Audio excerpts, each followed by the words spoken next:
श्रीमन्महागणाधिपतये नमः. श्री सरस्वत्यै नमः. श्री गुरुभ्यो नमः. वक्रतुंड महाकाय सूर्यकोटि समप्रभ निर्विघ्नं कुरु मे देव सर्वकार्येषु सर्वदा. गुरुर्ब्रह्मा गुरुर्विष्णु गुरुर्देवो महेश्वरः. गुरुः साक्षात् परब्रह्म तस्मै श्री गुरुवे नमः. सर्वमंगलमांगल्ये शिवे सर्वार्थसाधिके शरण्ये त्र्यंबके गौरी नारायणी नमोस्तुते. श्री स्वामी समर्थ महाराज की जय. श्री स्वामी समर्थ गुरु माऊली की जय. श्री स्वामी समर्थ. आई भगवतीचा शारदीय महोत्सव नवरात्री महोत्सव सुरू झाला आहे. उद्या ललिता पंचमी आहे. ललिता पंचमीचे महत्त्व असं आहे की या दिवशी आपल्याला सेवा करायची भगवतीची. ललिता सहस्त्रनाम, ललिता स्तोत्र, ललितेच्या संदर्भात जेवढे काही आपल्याला असतील ते उपासना करायचे. कशासाठी?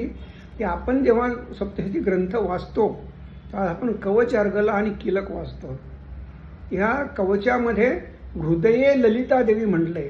म्हणजे विशेषत्वे करून आजच्या काळामध्ये आपण बघतो की सगळीकडेच हृदय विकार याचं फारच मोठं असं संकट सर्व ठिकाणी फिरत असतं. आणि बहुतांशी भारतामध्ये जे वयोवृद्ध लोक आहेत त्यांच्यातल्या बऱ्याच लोकांना वेगळ्या वेगळ्या स्वरूपामध्ये हृदयासंबंधित तक्रारी असतात, आजारपण असतात. तर अशांसाठी एक महत्त्वाची ही वेळ आहे की ललिता देवीची उपासना जर केली तर, भगवतीची उपासना ललिता रूपात जर केली तर त्याचा फायदा ह्या हृदय रुग्णांना नक्कीच होतो, असा अनेकांचा अनुभव आहे. त्यामुळे त्याच्यातही उद्या विशेष म्हणजे ललिता पंचमी.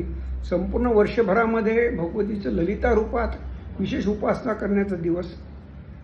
या दिवशी आवर्जून सगळ्यांनी ललिता रूपामध्ये भगवतीची सेवा कराव्यात.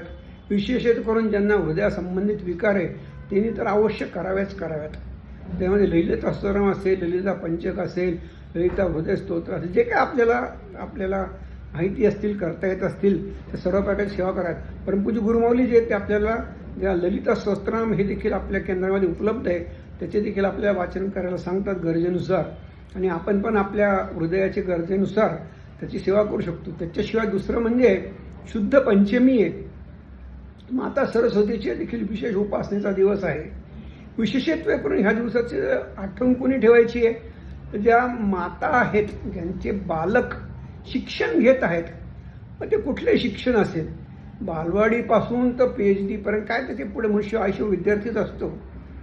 तर शिक्षण घेणाऱ्या आपल्या बालकाच्या जिव्हेवर जे आहे ते आईने सोन्याच्या काडीने किंवा दर्भाच्या काडीने, दर्भाची काडी सहजगत्या उपलब्ध असते आणि आपल्या केंद्रामध्ये एक संचच मिळतो त्याचा सरस्वती पूजनाचा. त्याच्यामध्ये दर्भाची काडी दिलेली आहे. त्या दर्भाच्या काडीला मध लावायचा आणि शारदा देवीचं जे बीज मंत्र आहे ऐम हा तिथे लिहायचा आहे जिभेवरती त्या काडीने. अशा प्रकारे ही सेवा जर केली तर ती जे बालक आहे त्या बालकाची वाणी प्रभावी होते आणि त्याचे फळं मग तसे मिळतात की त्याला त्या बुद्धी प्राप्त होती, मती प्राप्त होती, प्रज्ञा प्राप्त होती, शारदा मातेची कृपा प्राप्त होती. हे सगळं प्राप्त करून घेण्यासाठी विशेष मुहूर्त परमपूज्य गुरुमाऊलींनी आता तर असं सांगितलं आहे की दर महिन्याला शुद्ध पंचमीला ही सेवा करावी. अधिकस्य अधिकम फलम. आणि त्याच्यात ते गुरुमुखातून आलेली जी सेवा आहे, गुरुवाणीतून आलेली जी सेवा आहे त्याचं फळ त्याहूनही जास्त असतं. या सगळ्यांचा विचार करून उद्या हृदयाच्या रोग्यांनी ललितेची उपासना करावी. विद्येची उपासना करण्याने शारदेची जी आत्ता सांगितली ती उपासना करावी. याच्याशिवाय नवरात्रामध्ये अनेक प्रकारच्या उपासना असतात. आणखीन एक विशेष आहे उद्याच्या पंचमीचं म्हणजे की सर्वसामान्यपणे वर्षाचे 12 महिने जवळपास आई भगवतीला दुर्वा ह्या वर्ज्य असतात. परंतु ललिता पंचमी हा एकच दिवस असा आहे की त्या दिवशी भगवतीला दुर्वा वाहतात. तर ज्यांना शक्य असेल त्यांनी ती देखील सेवा करावी जी की एकच दिवशी वर्षातून करता येते. त्याचे देखील आपल्याला फळं घेता येतात. याशिवाय नवरात्रीमध्ये महाअष्टमी उपवास आहे, त्याच्यानंतर महानवमी आहे, कोणाच्याकडे सांगत असते किंवा कोणाकडे दसऱ्या दिवशी सांगत असते. प्रत्येकाने आपल्या आपल्या कुल परंपरांचं पालन करून या सगळ्या गोष्टी करायच्या. आणि अर्थातच आपल्याला दुर्गा सप्तशतीचे पाठ हे निमित्तपणे ह्या काळात अधिकाधिक प्रमाणात करायचेच आहेत आणि केलेल्या पाठाची नोंद देखील ठेवायची आहे. त्यांना शक्य असल्याने नदीच्या केंद्रात सेवा कराव्यात किंवा केंद्रातून आपल्या सेवेची नोंद करावी किंवा त्याच्यावर सोपं म्हणजे आता आपल्या हातात फोन आहेच ज्यावरती आपण हे बघताय. तर फोनमध्ये आपल्याला ॲप असतं श्री गुरुपीठ नावाचं, PWT आहे त्याचं, गुरुपीठ, श्री गुरुपीठ असं जर लिहिलं तर हे ॲप मिळतं प्ले स्टोअरवरती. हे ॲप डाउनलोड करायचं. त्याच्यामध्ये अब्जचंडी सेवा नोंद म्हणून उपलब्ध आहे. तर त्याच्यामध्ये आपण ज्या सेवा करतो त्याची नोंद आपल्याला करता येते, ती मात्र अवश्य करावी. कारण अब्जचंडीची आता पाठाची सेवा ही पूर्णत्वाकडे वाटचाल करते आणि अशा अतिशय मोक्याच्या प्रसंगी अधिकाधिक प्रमाणात आपण या सेवेमध्ये आपला सहभाग नोंदवायचा आहे. आपण स्वामी चरित्र सारामृतावरती देखील चिंतन करत आहोत. आजचा आपला अध्याय 11वा. बाळप्पा महाराजांवरती स्वामी चरित्र सारामृतामध्ये 21 पैकी 4 अध्याय राखून ठेवलेले आहेत. याच्यावर आपण कल्पना करू शकतो की बाळप्पा महाराजांचं कर्तृत्व किती मोठं असलं पाहिजे, सेवेकरी म्हणून, महाराजांचे शिष्य म्हणून. आणि त्याच्यातला हा महत्त्वाचा टप्पा जो आहे तो आजच्या 11व्या अध्यायामध्ये बाळप्पा महाराजांनी मुरगोड मल्हार दीक्षितांच्या आपण पाहिलं होतं त्याप्रमाणे त्या ठिकाणी ती सेवा केल्यानंतर मुरगोडमध्ये मुक्काम केल्यानंतर तिथे त्यांना सांगण्यात आलं की अक्कलकोटामध्ये भगवान दत्तात्रय हे स्वामी रूपाने कार्यरत आहेत आणि तुम्ही तिथे जावं. परंतु त्या ठिकाणी गलगले शास्त्री नावाचे एक ग्रस्त होते.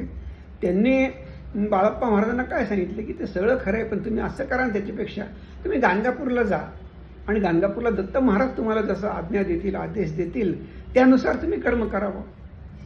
बाळप्पांना हा विचार मानवला. मग बाळप्पा महाराज स्वामींचा ध्यास धरत, दत्त महाराजांचा ध्यास धरत, गुरूंचा ध्यास धरत निघाले आणि मग मुरगोडपासून गाणगापुरापर्यंत आले.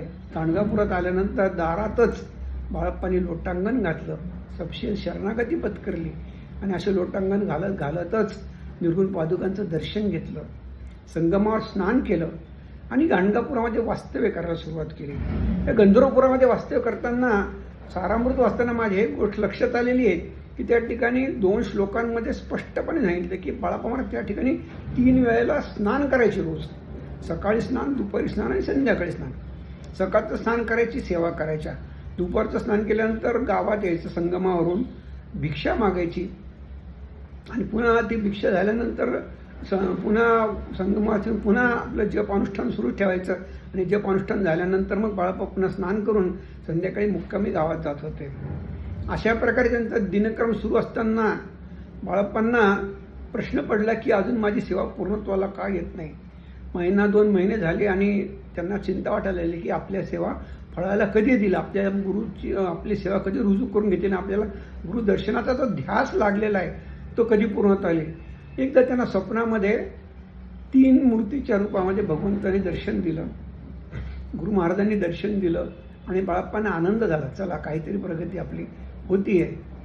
अशा प्रकारे वाटचाल करताना त्यांना स्वप्नामध्येच मार्गदर्शन आलं की तू आता अक्कलकोटला जा म्हणून. स्वप्नात जरी असलं तरी मार्गदर्शन आज्ञा त्यांनी श्री सावंत मानून निघण्याची तयारी करणार तितक्यात त्यांना एक चिठ्ठी सापडली. त्यातली होतं की उतावळी करू नये.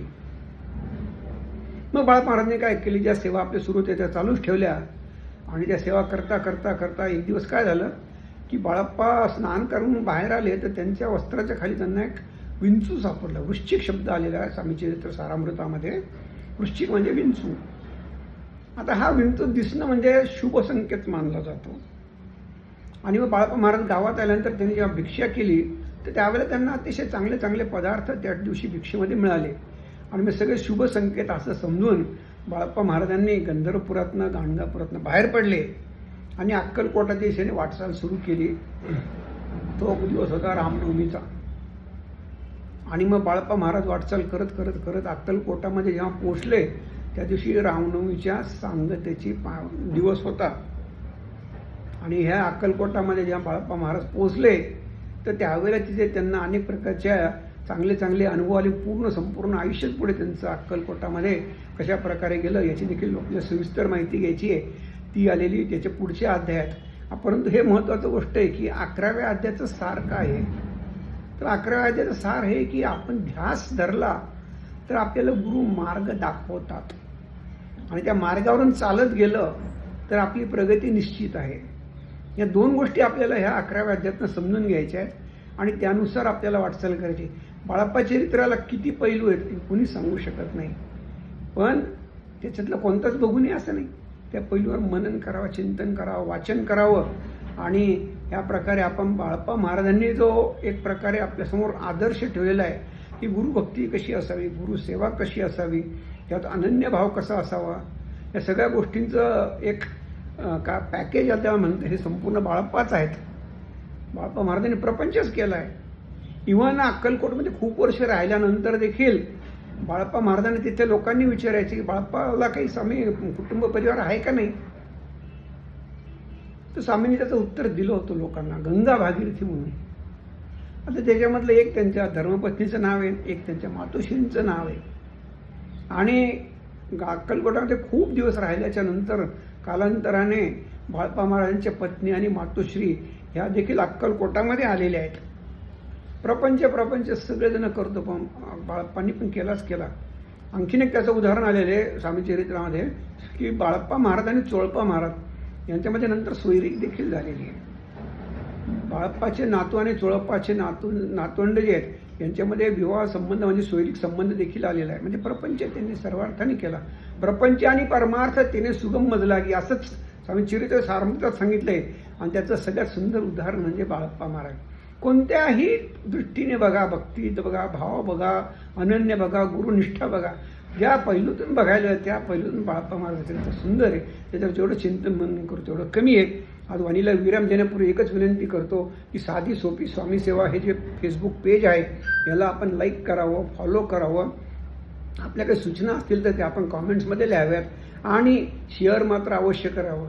ही माहिती गुरूंची देणारे तेच आहेत. आपल्यापर्यंत पोहोचवायचं काम फक्त माझ्याकडे. आपण देखील इतरांपर्यंत पोहोचण्यामध्ये फक्त शेअर करूनच आपला वाटा उचलावा कमीत कमी. आणि काहीच लिहितं नाही याला कॉमेंटमध्ये, निदान श्री स्वामी समर्थ अवश्य लिहा आणि हे पोहोचण्यासाठी आपल्याला मदत करा. वाणीला विराम देतो. श्री स्वामी समर्थ. गुरुर् ब्रह्मा गुरुर्विष्णू गुरुर्देवो महेश्वरः गुरु साक्षात परब्रह्म तस्मै श्री गुरुवे नमः. श्री स्वामी समर्थ महाराज की जय. श्री स्वामी समर्थ गुरु माऊली की जय. श्री स्वामी समर्थ.